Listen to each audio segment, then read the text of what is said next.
Okay, let me tell you something. There is a specific kind of betrayal that doesn't just break your heart, it rewires the way you see the world. It makes you question every memory you thought was real, every hug that felt genuine, every I love you you ever believed. And I never ever thought I would be sitting here telling you that the person who gave me that kind of betrayal was my own father. The man who taught me to ride a bike. The man who cried at my college graduation. The man I would have defended with my life if anyone had ever said a bad word about him. Yeah, that man. So grab your drink, get comfortable because this story is long, it is messy, and by the end of it, I promise you, your jaw is going to be on the floor. Because mine was. And I lived it. Let me take you back about 3 years ago. My grandmother, my dad's mother, passed away after a long illness. She was 81, sharp as a tack until almost the very end, and honestly, one of the most remarkable women I have ever known. She raised 4 kids mostly on her own after my grandfather passed young, built up a modest but very real amount of wealth through decades of careful saving and a few smart property investments, and she was fiercely, loudly, unapologetically proud of her family. She used to call me her little shadow because when I was small, I followed her everywhere. Into the garden, into the kitchen, into her sewing room where she'd let me wind thread around my fingers while she talked. I adored her. Losing her gutted me in a way I still feel some mornings when I reach for the phone to call her and then remember. She passed on a Tuesday. The funeral was the following Saturday. And I remember thinking, in those awful gray days in between, that at least once everything settled down, once the grief had a chance to breathe a little, we would all gather and hear her will, read and feel that final connection to her.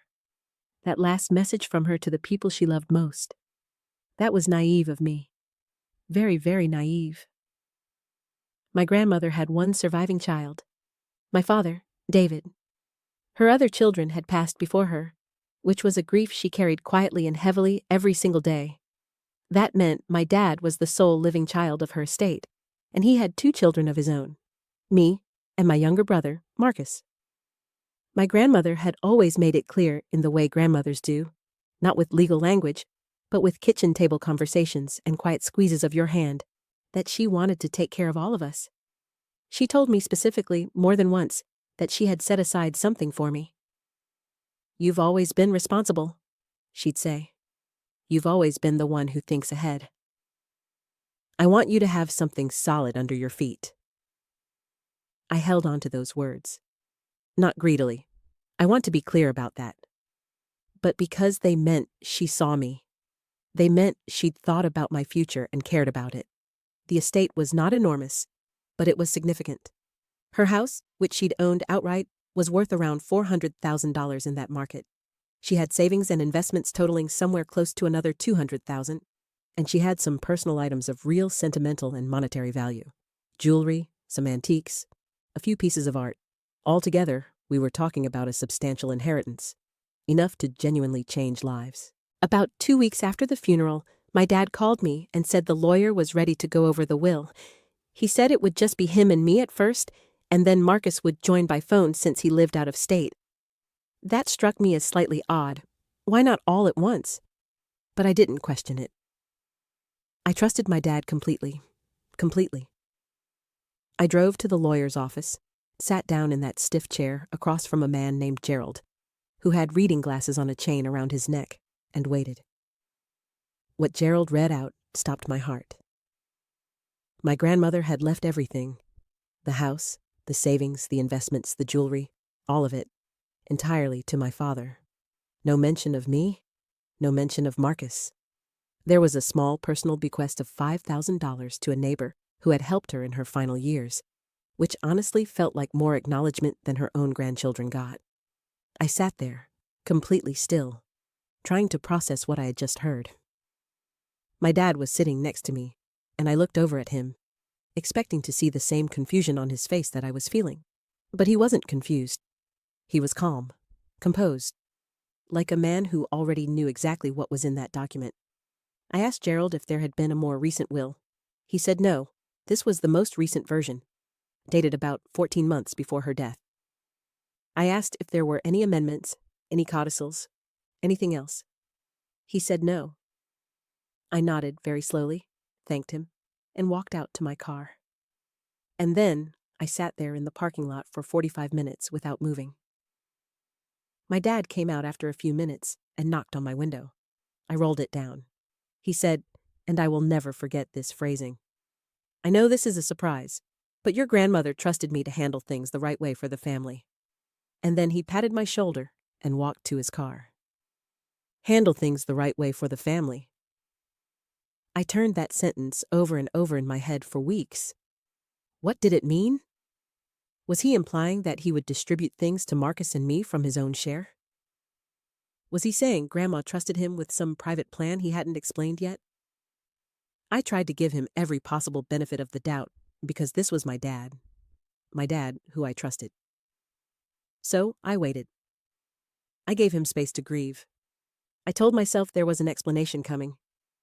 It took 3 months before I stopped waiting and started looking. Here's what made me finally move. My cousin Patrice, she's on my dad's side, daughter of one of his late siblings, called me out of nowhere one evening. She said she'd been talking to someone, a friend of my grandmother's named Eloise, who had visited her regularly in the last year of her life. And Eloise had told Patrice something that had been bothering her conscience ever since the funeral. She said that my grandmother, about 16 months before she died, had talked to her about updating her will. She said Grandma had been very specific. She wanted the house to go to my father for him to live in if he needed it, or sell if he didn't. But she wanted a portion of the financial assets, around $150,000, split between her 2 grandchildren. She had talked about it like it was done, like she'd already handled it.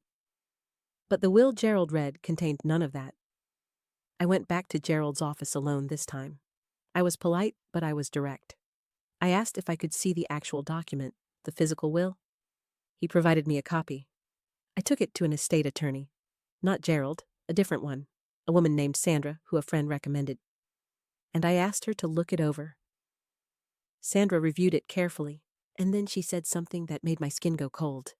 She said the will looked legitimate on the surface, properly executed and witnessed, but she had a question. She asked if I knew who the 2 witnesses were. I didn't. I'd never thought to look at the witness signatures. One of them was a woman I didn't recognize. The other one was my father's girlfriend, Renee. Let me pause here because I need you to understand something. In most states, a will being witnessed by someone who is a beneficiary, or closely connected to a beneficiary, can potentially raise serious legal questions. It doesn't automatically invalidate a will, and the rules vary by state, but it is a significant red flag. Sandra explained this to me very carefully. She also pointed out that in our state, having an interested party as a witness didn't void the will, but it was exactly the kind of thing a court would scrutinize heavily if the will were contested. I went home, and I sat with that information, and then I did what I probably should have done months earlier. I started going through everything I could find. I contacted Eloise directly. She was hesitant at first. She was elderly. She didn't want trouble. She'd already said more than she felt comfortable with to Patrice. But I drove to her house. I sat with her. I had tea with her, and I listened. And she told me that my grandmother had specifically mentioned going to a different lawyer to update her will. Not Gerald, a different one. She couldn't remember the name, but she remembered it was a woman, and she remembered it was somewhere on the east side of town. That sent me on a search that took almost 2 weeks. I called what felt like every law office on the east side. I explained who I was, that I was trying to locate a will that my grandmother may have executed in the last 2 years of her life. Most offices couldn't help me, some wouldn't. And then I got a call back from a paralegal at a small firm, a place called Whitmore and Associates, who said she couldn't confirm or deny over the phone, but that I should come in. I was there the next morning. The attorney at Whitmore, a woman named Patricia, sat across from me with a very careful expression. She confirmed that my grandmother had come to her office approximately 14 months before her death, around the same time Eloise had mentioned, and had asked to update her will. Patricia had prepared the new document. It had been properly signed and witnessed by 2 independent individuals with no connection to the estate. And it contained exactly what Eloise said my grandmother had described. My father receiving the property, and $150,000 divided equally between Marcus and me. That will existed. And somehow, everyone had been operating under the old one. Patricia told me she had sent a copy to my grandmother directly, as was standard practice, and retained one in her files. She had no idea my grandmother had passed. She hadn't been informed. The family hadn't contacted her. She wasn't listed anywhere in the estate proceedings. Her version of the will had simply never surfaced. I need to stop here for a moment because I want you to feel what I was feeling in that office. I wasn't triumphant. I wasn't even angry yet, not fully. I was something sadder than that. Because the math was becoming very clear. My grandmother had gone to the trouble of updating her will. She had made sure her grandchildren were taken care of. And somewhere between her death and that will being read aloud to me in Gerald's office, a different, older document had been presented instead. And standing at the center of all of that was my father. I went to Sandra with the new will. She reviewed it, confirmed it was valid, confirmed it was dated more recently than the one used in the estate proceedings, and told me in plain terms that the more recent will superseded the earlier one. She also told me, very gently, that presenting an outdated will when a newer one exists, especially when the person presenting it stands to benefit significantly from doing so, was not just a civil matter. It could potentially be fraud. I didn't sleep that night. I lay there staring at the ceiling, thinking about every version of my father I had ever known. I thought about him teaching me to drive. I thought about him showing up to my apartment at midnight with soup when I had the flu that terrible winter after my breakup. I thought about him telling me at my grandmother's funeral how much she had loved me, how much she had talked about me. And I thought about him sitting in that lawyer's office beside me, calm and composed, knowing what he had done. I called Marcus. He needed to know. He was quiet for a long time after I explained everything, and then he said, "I want to talk to Dad before we do anything. Maybe there's something we're missing." I understood that. I felt it too. So we agreed. We would confront Dad together before involving any attorneys or making any formal moves. We met at my dad's house on a Sunday afternoon. Marcus had flown in. The three of us sat in the living room where we'd spent hundreds of Sunday afternoons over our entire lives, and I laid everything out. The conversation with Eloise, the search for the right law firm, Patricia and Whitmore and Associates, the will, the witnesses, all of it. My father's face went through several things very fast. Surprise, then something harder, then something that looked almost like relief, like a man who had been waiting for a confrontation and was finally getting it over with. He didn't deny it. I want to be clear about that. He did not sit there and try to gaslight me or pretend I had made a mistake or manufactured evidence. He said, and I'm going to quote this as accurately as I can remember, "Your grandmother was confused at the end. She wasn't thinking clearly when she went to that other lawyer. The original will was what she really wanted." Marcus asked him how he could possibly know that. My dad said he had spoken to her about it, that she had told him the new will was a mistake, that she had wanted to go back to the original one but hadn't had the chance before she died. I asked him why he hadn't mentioned any of this, why he hadn't disclosed the existence of the second will during the estate proceedings. Why Renee, his girlfriend, had been a witness to the version that left him everything. He didn't have clean answers. He talked in circles. He brought up debts, expenses, the cost of caring for Grandma in her final years. And look, I want to be fair. He had done a lot of the caregiving. He had been present in a way that Marcus and I, both living our adult lives in different cities, hadn't always been able to be. But there are legal, transparent ways to be compensated for caregiving. There is no version of this that required hiding a will. Marcus and I left that house without resolving anything.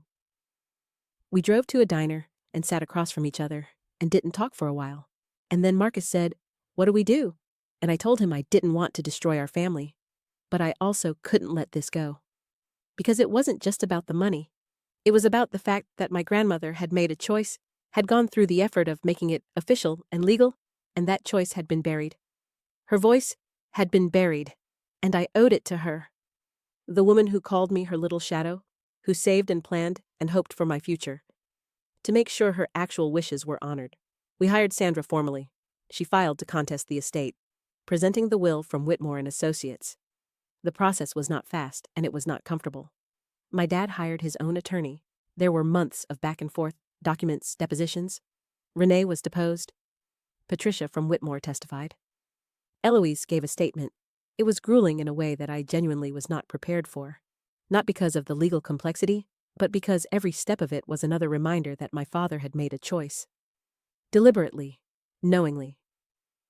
He had looked at what his mother wanted and decided his own version of events was more important. The court ruled in our favor. The more recent will was valid. The estate was to be redistributed according to my grandmother's actual final wishes, the property to my father, and $75,000 each to Marcus and to me. I didn't celebrate. I remember the day Sandra called me with the ruling, and I just sat down on my kitchen floor and cried. Not happy tears, not relieved tears. Just the complicated, messy tears of someone who got what was right, but lost something irreplaceable in the process. My relationship with my father has never recovered. We are technically in contact. He came to a family event last year, and we were in the same room, and we were civil. But the version of him I carried in my heart for my entire life, that safe, steady, trustworthy version, that's gone. And I grieve that. I genuinely grieve it. Because you can be angry at someone and still mourn who you thought they were. You can hold them accountable and still miss them. Here's what I want to leave you with, because I didn't go through all of this just to tell you a sad story. I learned some things that I think could matter to someone watching this. First, if you have a grandparent, a parent, anyone you love who has assets and wishes they want honored, have those conversations explicitly. Know where the documents are. Know which attorney drafted them. Don't assume the right people have the right information, because the right people might not even know what information exists. Second, trust your instincts. When I sat in that parking lot after the will reading, something in me knew. Something felt wrong, and I spent months talking myself out of that feeling, because I loved my dad, and I didn't want it to be true. Your gut is not always right, but it is always worth listening to. Third, and this is the hardest one, love does not make people incapable of betrayal. Sometimes the people who love us most genuinely are also capable of making choices that hurt us deeply. That doesn't mean the love wasn't real. It means human beings are complicated and flawed, and sometimes fear and grief and self-interest override everything else. My dad didn't become a monster in my eyes. He became someone I saw fully for the first time, and that's its own kind of grief. My grandmother wanted me to have something solid under my feet. She said that to me. She meant it. She went to the trouble of making it legal. And because I didn't give up, because I asked the uncomfortable questions and followed the uncomfortable trail, her wishes were honored. I got to carry out what she actually wanted. That money sits in an account that I have not touched for anything frivolous. The first thing I did with part of it was plant a garden. A small one, outside my kitchen window. Tomatoes and herbs and a little patch of lavender, because she loved lavender. And some mornings, I look at it and I think about her in that sewing room, letting me wind thread around my fingers, talking to me like I was worth talking to. And I think, I did right by you. I hope you know. If you've been through something like this, or if someone you love has, I see you. These inheritance stories are never just about money. They're about family and loyalty and grief and who people reveal themselves to be under pressure. They're about love and what happens when love gets complicated by loss. Thank you so much for watching all the way to the end of this one. If this hit you somewhere deep, share it with someone who needs to hear it. And if you have your own story, your own moment where someone you trusted completely showed you a side of themselves you never expected, leave it in the comments. I read every single one. I will see you in the next video.